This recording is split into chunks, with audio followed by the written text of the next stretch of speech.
Hello, lovely people. I welcome you once again to Bright and Claris channel. Thank you all for clicking.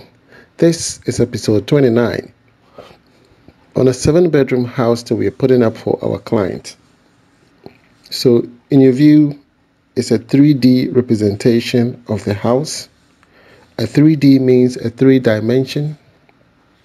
A 3 dimension gives you a pictorial view of how your house should look like when it is completed. And therefore, it is incumbent upon the architect to ensure that he gives you a 3D. It was designed by Mr. Charles Bosompra. In case you need any of those designs, please contact those numbers and he will assist you. Alright, so in your view is a total breakdown of this beautiful 7-bedroom mansion.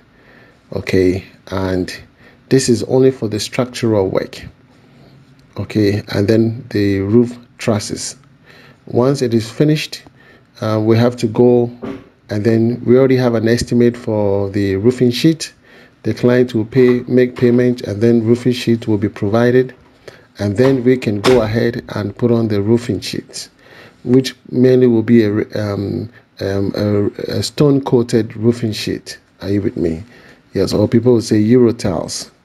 In fact, when you look around these environs, that is the kind of roofing people have. These are for big boys. Yeah, for big boys. So we are back at site at Oyarifa. We've been able to acquire the board for the oversight fascia.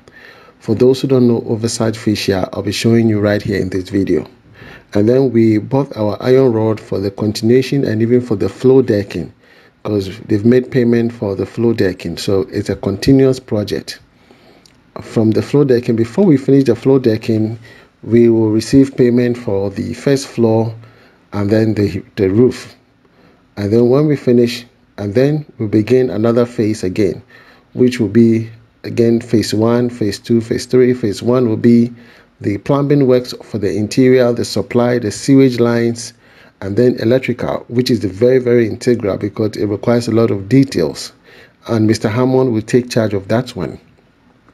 Positioning is very important, the bed and everything. So the architect, per the instructions given to him by the client, the positioning of the bed, Mr. Hammond will do that position because that is his field. He's really good at that.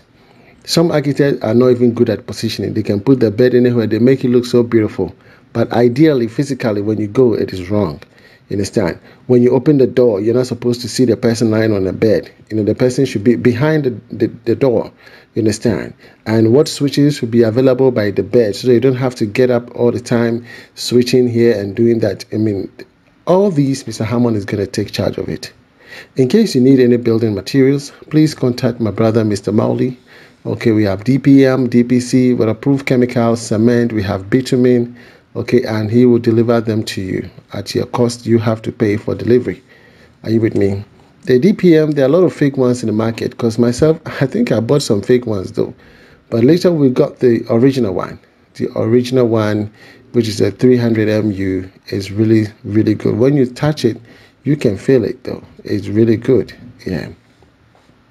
Again, we are doing some filling because this area, when it rains, the water level in the ground is high. And so any amount of rain will cause water stagnant around. So we have to do filling. As you can see, we bought laterite to do a filling on the compound all around. Okay, so all these areas will be filled. And then the one over there was the laterite to be excavated from the underground water tank. We are using that one to fill the edges of the footings, so that in case it rains, we don't have any water sitting around the edges, because that will have an adverse effect on the building and we don't want to entertain any water. So at this time, I paid the guys to level this area, push the laterites towards the edge of the footings, and then later in the future, once the building is completed, we may have some broken blocks and sand. All these will also serve as part of the filling. And then we'll have the remaining portion that will be filled later on, which is the far end ahead of us. That is a green area. I think that's the only portion that needs to be filled. That's why we need to get some stones right up there and then pour laterite on it so that it will sit properly. Because that's where we're going to have our poly tank. Okay, and then we're going to have our treatment plant, our electrical room, and then the solar battery panel room, all are going to be in those corners right over there. Now, steel bending work continues. As you can see, the ground beams are everywhere. Ground beams are necessary. We did a video on that, the importance of ground beams. Are you with me? The type of rod that should be used for ground beams. The importance of mesh. Some people will do mesh based on the soil condition. Now, once an architect, finish a drawing and you're going for your permit, they have to do soil testing. Okay. Yes, geographically they have to know if these areas are prone to earthquake or earth tremor.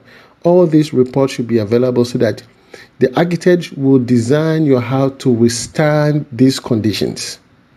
You understand? In Kaswa, it is prone to earth tremor. So your house should be built to that condition. But I believe most of us, we don't know. Some architects just design, or you even pick design from somewhere and then I want this design, and we build it for you.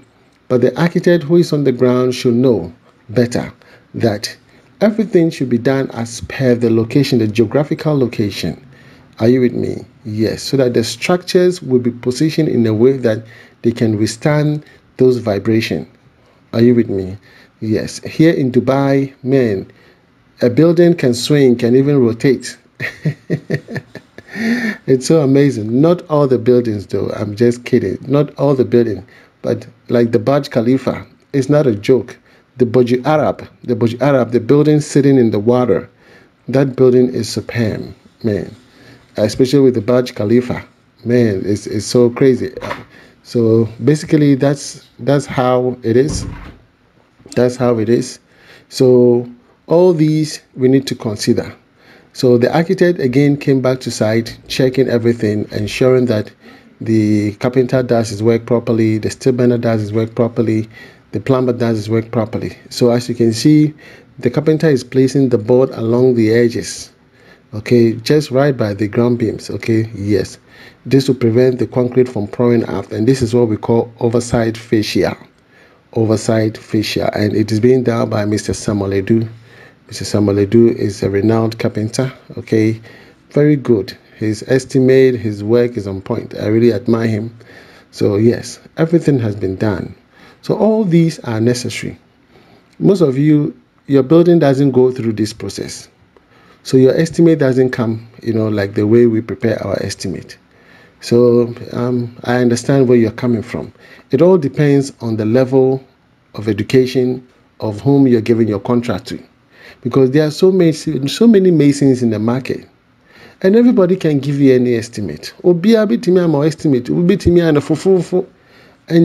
to get fufufo, especially what you are getting. Every contractor has its own level of knowledge, and based on that, they will prepare an estimate for you. Are you with me? Yeah, the various stages of construction, when you finish casting the concrete, the curing stage, how do you pour water? Every day you have to pour water consistently for 3 days. Are you going to pay someone to do that? Yeah, you have to pay someone to do that, because that is his job. He has to be there because you are not there. You don't have a house. You don't have any room situated at the site where you are sleeping and you are waking up every day. You are going to your home and coming back. So someone must stay at the site and watch over and pour water for the columns, for the overside, for continuously 3 days for it to cure properly. If not, it will see cracks in them. You need to pour water. Even your footings, you need to pour water on those footings for 3 days for it to cure properly. You understand? So all these things should be accounted for. The person who do the bitumen painting, and you're free. You have to pay the person to do the painting of the bitumen. You understand? It is very, very important that you consider all these factors such that whoever you are building for can also have, a rest assured confidence that the contractor is doing the right thing for me. Are you with me? Yes. YouTube has become so volatile, so cheap, such that everybody is uploading videos and saying something. But you need to verify the information. Yes, it's just like Google. If you go to Google, it will give you everything, but it's not everything that is good for you for your consumption. You need to verify them. Verify every information before you try to apply them. You understand? Even myself, verify the information, because I will not sit here and say anything just like that. There are so many, information every day. The building code keeps changing due to changes in weather conditions and environment. So the building code for 1972 is different from 2000, is different from 2005. It keeps changing, and they are amending all the building code and procedures. But there are basic building codes that we should not take away. It is very, very important. The depth of the foundation, the columns, the base, the mat, the type of iron rods, the type of cement, the types of aggregate that you have to use. All these are basic fundamentals that you cannot do away with. You understand? So please take your time, evaluate every estimate your contractor gives you, so you don't go for cheap ones. Go for reasonable ones that both of you are okay, and then you can build your house everlasting. So this is what we are doing so far. The rain gutters are up. I'll be bringing you updates as to what is unfolding in episode 30.